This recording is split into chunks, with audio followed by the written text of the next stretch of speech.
इस वीडियो में आपको बताऊंगा कि अनकॉन्शियस माइंड को हील कैसे किया जाता है या अनकॉन्शियस माइंड में ऐसा क्या है जिसे कि हील करने की ज़रूरत है और इसके लिए कौन सी थेरेपी यूज़ की जाती है। आपने YouTube पर अक्सर कॉग्निटिव बिहेवियर थेरेपी के बारे में तो बहुत सुना होगा और देखा होगा कि anxiety, OCD, psychotic symptoms, bipolar symptoms, depression, कई सारे अलग अलग सिम्टम्स के लिए कॉग्निटिव बिहेवियर थेरेपी को यूज किया जाता है, जो कि बहुत आम में यूज लाने वाली थेरेपी है और साथ ही ज्यादातर जो साइकोलॉजिस्ट और साइकेट्रिस्ट हैं वो सीबीटी ही प्रोवाइड करते हैं। सीबीटी पर सबसे ज्यादा रिसर्च भी हुआ है और सीबीटी एक वैलिड टेक्निक और थेरेपी है जिसको कि अलग अलग डिसऑर्डर्स और मेंटल हेल्थ कंडीशंस में अप्लाई किया जा सकता है। इनफैक्ट ये सिर्फ डिसऑर्डर्स में ही नहीं, लाइफ के किसी भी इमोशनल या साइकोलॉजिकल इशू में सीबीटी की एप्लीकेशंस होती हैं और मेडिकली भी ज्यादातर मानसिक बीमारियों के इलाज के लिए सीबीटी को ही सबसे पहले रिकमेंड किया जाता है। पर इसी के साथ एक और साइकोथेरेपी है जिसको कि काफी सारे साइकोलॉजिस्ट अप्लाई करते हैं और जिसकी एप्लीकेशंस काफी सारी प्रॉब्लम्स और मेंटल हेल्थ कंडीशंस में की जाती है। इस थेरेपी का नाम है साइकोडायनामिक साइकोथेरेपी। साइकोडायनामिक थेरेपी हमारे अनकॉन्शियस माइंड में बैठे इमोशंस, कॉन्फ्लिक्ट्स, हमारी डिजायर्स, हमारी नीड्स और जो भी हमारे पर्सनल इश्यूज हैं उनको हील करती है। ऐसे पैटर्न्स, ऐसे हमारे रिलेशनशिप स्टाइल्स जो कि हमारे मन में, हमारे आदतों में सालों से बने बैठे हैं, उनको हील करने का काम करती है साइकोडायनामिक साइकोथेरेपी। ये जो मैंने बताया ये बड़ा ही सिंप्लीफिकेशन है, पर एक्चुअल में ये जो थेरेपी है इसमें बहुत सा काम किया जाता है। थेरेपिस्ट के साथ घंटों की डिस्कशंस की जरूरत होती है और कई सारे अलग अलग एनालिसिस करने पड़ते हैं अपनी पर्सनल लाइफ में, पास्ट में जाकर काफी गहरे में परतों को खोजना पड़ता है जिससे कि पेशेंट खुद को हील कर पाता है।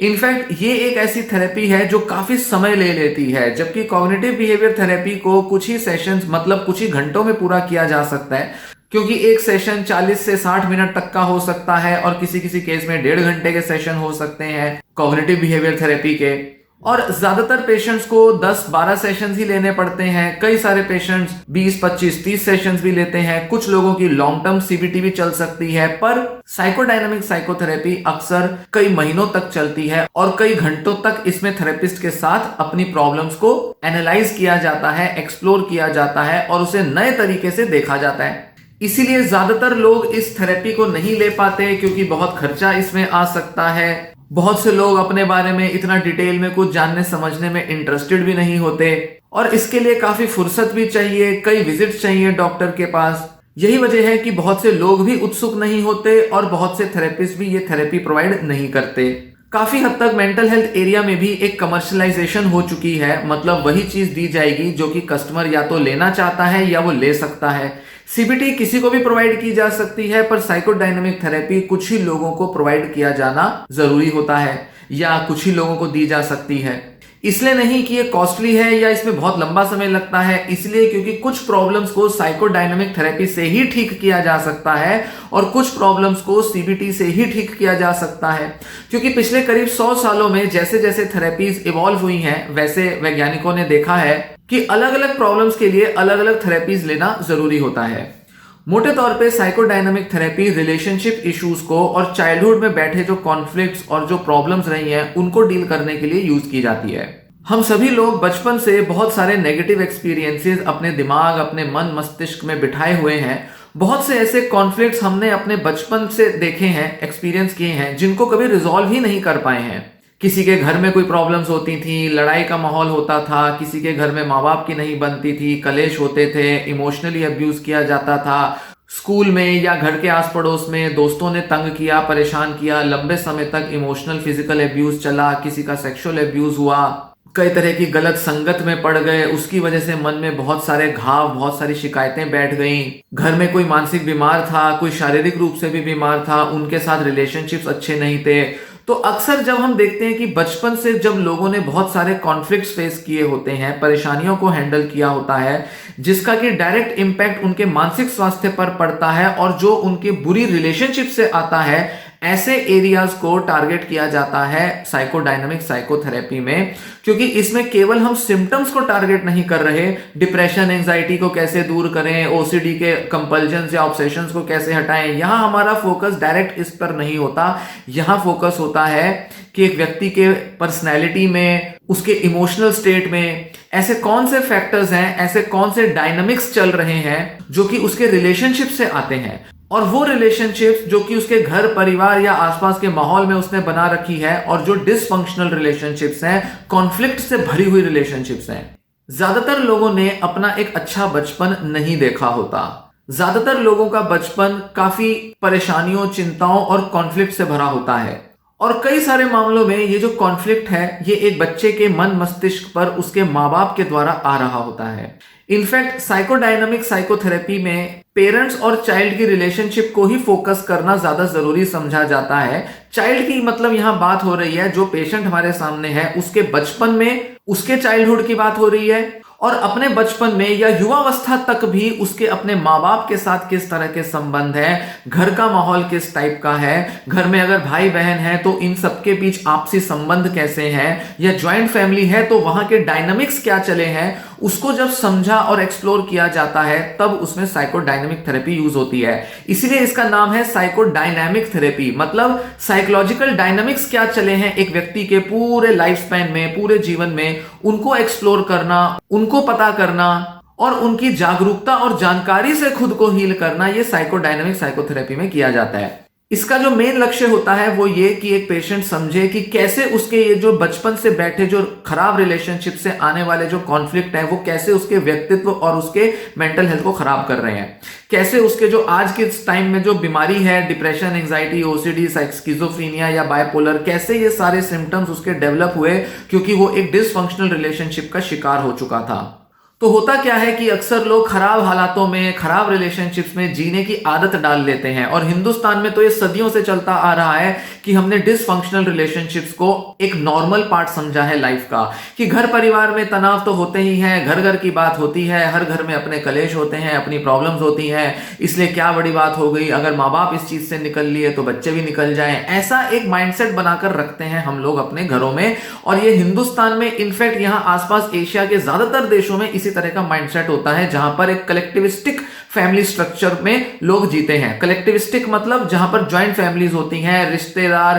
परिवार के बड़े सारे लोग इन्वॉल्व होते हैं एक व्यक्ति के जीवन में। यहां बहुत सारी ऐसी मान्यताएं, बहुत सारे ऐसे कॉन्फ्लिक्ट लोग अपने अंदर होल्ड करके रखते हैं, जिस वजह से वो मेंटल हेल्थ को कभी उतनी इंपॉर्टेंस नहीं देते जितना कि उसे इंपॉर्टेंस मिलनी चाहिए। इस वजह से एक व्यक्ति जब ऐसे माहौल में पलता बढ़ता है तो वो काफी घाव अपने मन में लेकर रखता है, मतलब वो साइकोलॉजिकली और इमोशनली इंजर्ड हो चुका होता है, जिस वजह से वो एक बड़ा ही डिसफंक्शनल सा, बीमार सा इंसान बन के आगे बाहर आता है। मतलब अपनी युवावस्था में वो कैसी भी बीमारी हैंडल कर रहा हो, घर के बहुत ही बुरे हालातों से ही वो निकल के आया है। अब वो कितना भी डॉक्टरों के पास जाए, कितनी भी दवाइयां ले, कितनी भी सीबीटी ले, कई मामलों में उसके वो जो कॉन्फ्लिक्ट्स हैं उनको हील करना ही पड़ेगा, तभी वो पूरी तरह से अपने को स्वस्थ बना पाएगा।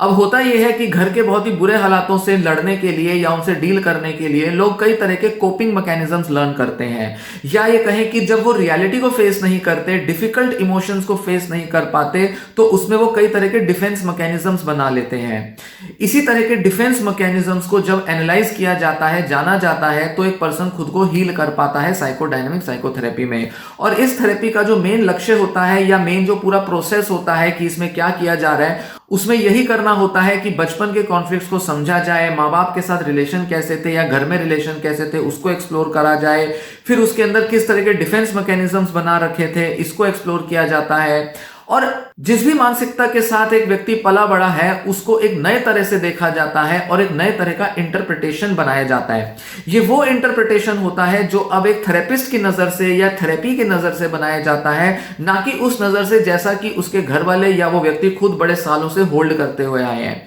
तो एक नया नजरिया, एक नया इंटरप्रिटेशन एक व्यक्ति अपने बारे में बनाता है और इसी नए इंटरप्रिटेशन की मदद से वो खुद को हील कर पाता है, क्योंकि अब वो एक रिविलेशन है, अब वो एक अवेयरनेस है, सेल्फ अवेयरनेस, इंसाइट आ गई कि अच्छा मेरे साथ ये होता था और मेरे साथ ये सब हुआ है, इसकी वजह से मेरा प्रेजेंट लाइफ अफेक्ट हुआ है। या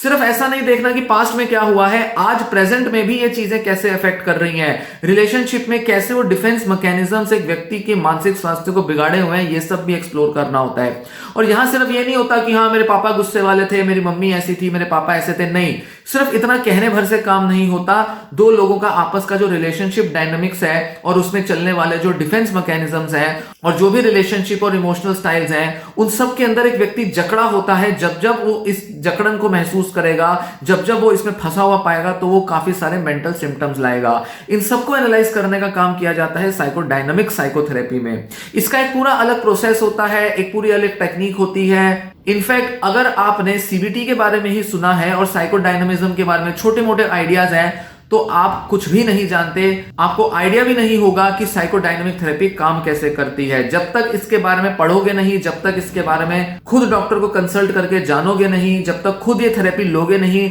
आप समझ नहीं पाएंगे कि कैसे ये थेरेपी काम करती है। फिर भी मैं आपको एंकरेज करूंगा, जाके इंटरनेट से, गूगल, यूट्यूब से जाकर इसके बारे में जानकारी लें, समझें। हो सकता है कि आपके बहुत सारे कॉन्फ्लिक्ट्स, बहुत सारी प्रॉब्लम्स साइकोडायनामिक थेरेपी की मदद से ही ठीक की जा सकें, इसलिए इसकी तरफ बढ़ना आपके लिए जरूरी हो सकता है। और अच्छी बात यह है कि ये एक साइंटिफिक टेक्निक है, इस पर रिसर्च भी हुआ है और बहुत सारी बीमारियों में, बहुत सारी मेंटल कंडीशंस में ये थेरेपी यूज की जा सकती है, साइंटिफिकली वैलिडेटेड है, डॉक्टर्स रिकमेंड भी करते हैं। और कई पेशेंट्स के साथ दोनों थेरेपीज करनी होती हैं, कुछ प्रॉब्लम्स के लिए सीबीटी, कुछ प्रॉब्लम्स के लिए साइकोडायनामिक थेरेपी। तो ना ही केवल ये जो साइकोडायनामिक्स होते हैं हमारी लाइफ में, ना ही केवल ये हमें बीमार बनाते हैं, ये बीमारी को बने रहने देते हैं। तो पेरेंट चाइल्ड रिलेशनशिप के अंदर जितना अच्छा वर्क किया जाएगा, जितना ये रिलेशन हील की जाएगी, उतना अच्छा पेशेंट रिकवर हो पाएगा। और कई बार हम देखते हैं कि पेशेंट के सिम्टम से ज्यादा जरूरी हो जाता है कि फैमिली की रिलेशनशिप्स को हील किया जाए। इसीलिए इस थेरेपी का महत्व होता है और यह थेरेपी बहुत से लोगों को लेना बेहद जरूरी है। नहीं तो डॉक्टरों के पास दवाइयां लेने के लिए घुस जाते रहोगे, होम्योपैथी आयुर्वेद में उलझते रहोगे और न जाने किन किन चक्रों में पड़े रहोगे। बेटर यह है कि आप अपने रिलेशनशिप डायनामिक्स को हील करें। रिलेशनशिप डायनामिक्स और unconscious desires, motives, conflicts, emotions, इन दोनों को जब आप टारगेट करते हो तो आप अपने को बेहतर तरह से हील कर पाते हो। और ध्यान दें, यहां अनकॉन्शियस माइंड का मतलब ये नहीं है माइंड के अंदर बैठी हुई थॉट्स उसको बाहर निकाला जाए, हिप्नोसिस किया जाए, कुछ ऐसा माइंड में थॉट बैठा है जो मुझे बीमार किए हुए है। यहाँ इस ड्रामेटाइजेशन की बात नहीं की जाती। बहुत सिंपल बेसिक कम्युनिकेशन प्रोसेस होता है। डॉक्टर और पेशेंट आपस में बात करते हैं, एक हेल्दी रिलेशनशिप बनाते हैं और धीरे धीरे रिलेशनशिप डायनामिक्स को हील किया जाता है। ये थेरेपी दोनों तरह के लोग ले सकते हैं, जिनको मेंटल डिसऑर्डर है या जिनको मेंटल डिसऑर्डर नहीं है। पर पहले डॉक्टर से मिलके, मतलब साइकोथेरेपिस्ट से मिलके पता करना होगा कि आपको इस थेरेपी से फायदा होगा या नहीं, या आपकी प्रॉब्लम्स पर ये एप्लीकेबल है या नहीं। इस थेरेपी पर मैंने ना के बराबर चर्चा की है, पर बहुत से लोगों को इस थेरेपी में दिए आइडियाज, कॉन्सेप्ट्स को समझना जरूरी है, ताकि वो जाने कि कैसे वो बीमार बने हुए हैं, कैसे वो अपनी गलत और डिसफंक्शनल अनहेल्दी रिलेशनशिप में फंसे हुए हैं। क्योंकि एक बार जब आप अंडरस्टैंड करते हो, इंसाइट आती है, अवेयरनेस आती है, तो आप खुद को ज्यादा बेहतर तरह से हील कर पाते हो। इसलिए आगे आने वाले टाइम में मैं इस टाइप की थेरेपी और इसके आइडियाज पर अक्सर बात करता रहूंगा।